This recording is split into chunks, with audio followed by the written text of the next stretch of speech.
Share market থেকে আয় বা লস হলে তাকে কি আমরা নৈতিক বলতে পারি? শুধু বিনিয়োগ থেকে এই ধরনের আয় কি যৌক্তিক ধর্মীয়ভাবে গ্রহণযোগ্য হবে?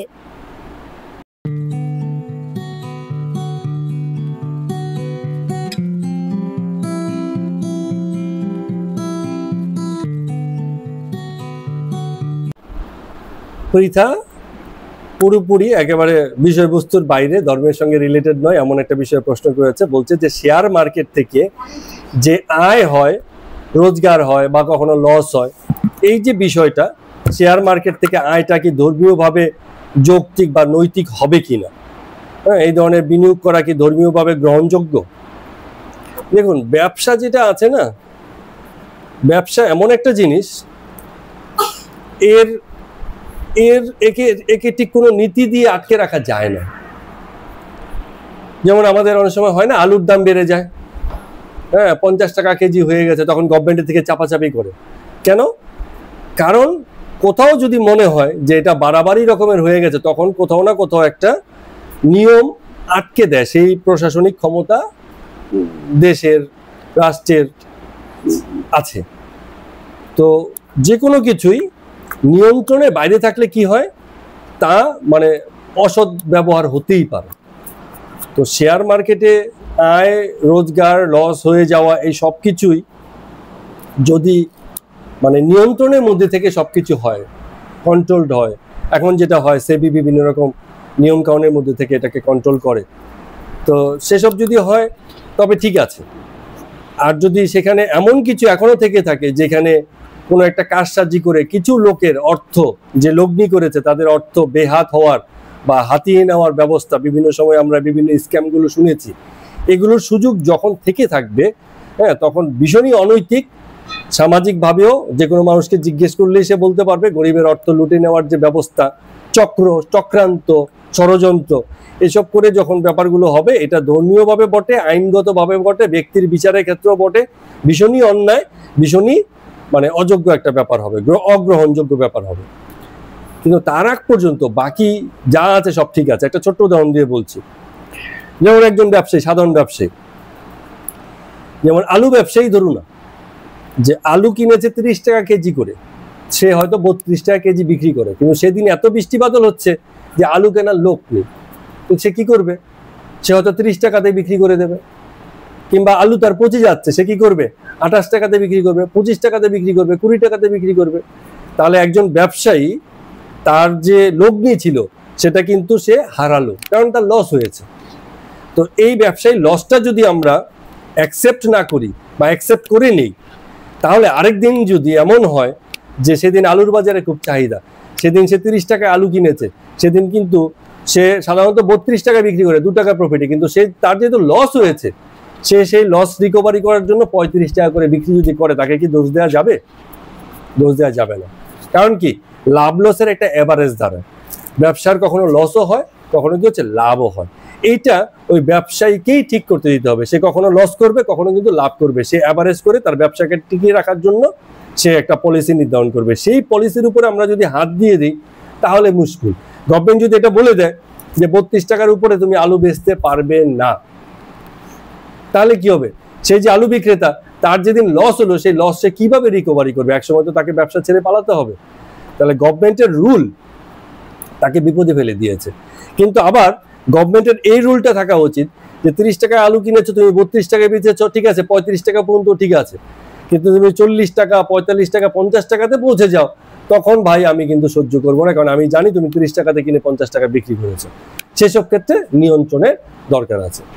তো শেয়ার মার্কেট এখন অনেক বেশি আগের থেকে নিয়ন্ত্রিত, সকল রকম ট্যাক্স, ভ্যাট দিয়ে সেখান থেকে আয় হয়।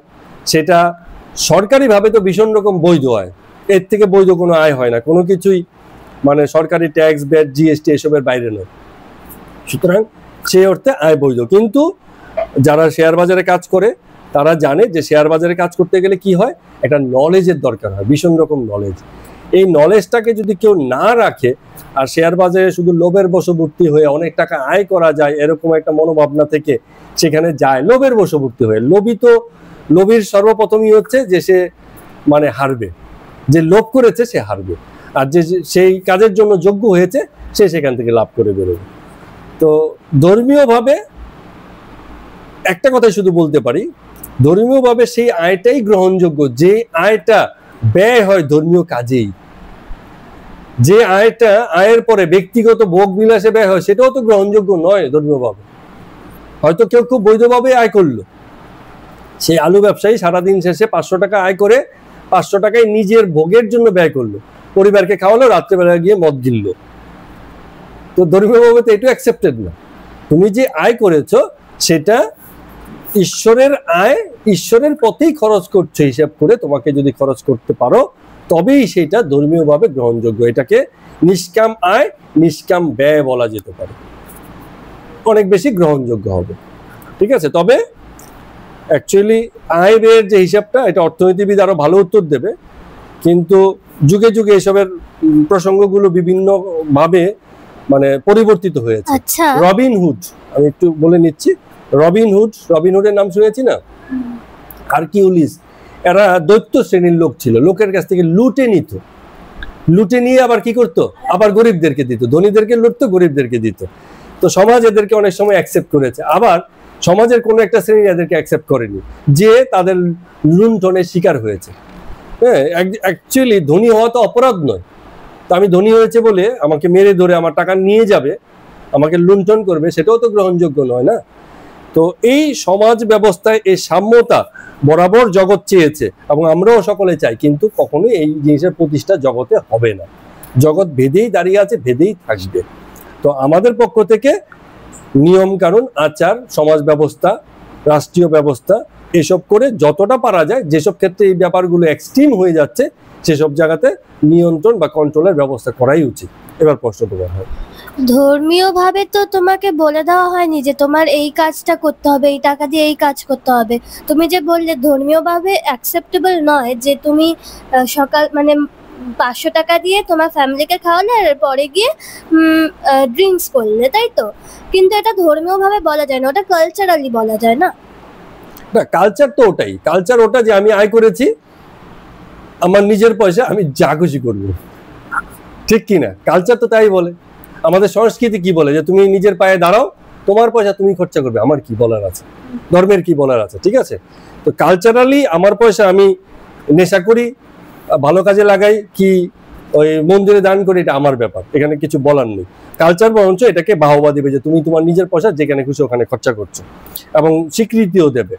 হ্যাঁ, সমাজে কেউ বলতে পারবে না যে তোমার আয়ের পয়সা তুমি এইভাবেই খরচা করবে। তো এই বিধিনিষেধ নেই, কিন্তু ধর্ম যেটাকে মানে বলে যে তুমি তোমার কাজের পয়সাটা সৎভাবে আয় করো, সৎভাবে ব্যয় করো। তো এই যে সৎ কথাটা যুক্ত করে দিয়েছে ধর্ম, এইখানে রাষ্ট্রের মতোই ধর্ম একটা বিধিনিষেধ প্রয়োগ করছে বা একটা ক্ষেত্র তৈরি করে দিচ্ছে, যে ক্ষেত্রের মধ্যে থেকে তুমি কাজ করে নিজেকে উন্নত করতে পারো, উন্নত রূপে প্রতিষ্ঠিত করতে পারো। দেহবুদ্ধিতে থাকবে, দেহবোধের কাজেই কেবলমাত্র আয় করবে আর খরচা করবে।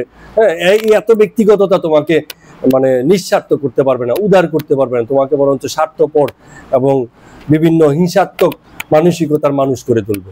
তো এইসব থেকে বেরোনোর জন্য ধর্ম বলছে।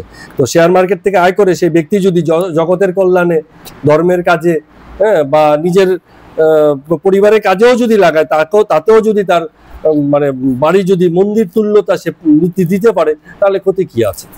ঠিক আছে, উদ্দেশ্য হচ্ছে আয়টা ঠিকঠাক ভাবে করো, কোথাও এক্সট্রিম হয়ে যাও না, অতি লাভ অতি লস এসবের মধ্যে থেকো না, একটা অ্যাভারেজ মেনটেন করো। সেটা ব্যক্তি, কর্তা বা ব্যবসায়ীর উপরে ছাড়তে হবে, সে কি পলিসিতে কাজ করবে, কিন্তু কোথাও যেন এটা কারো পীড়ন, কাউকে শোষণ, কাউকে লুণ্ঠন করার মতো রাস্তায় না যায়। আমরা কিন্তু রবিনহুডকে চাই না আজকের দিনে, চাইবো কি?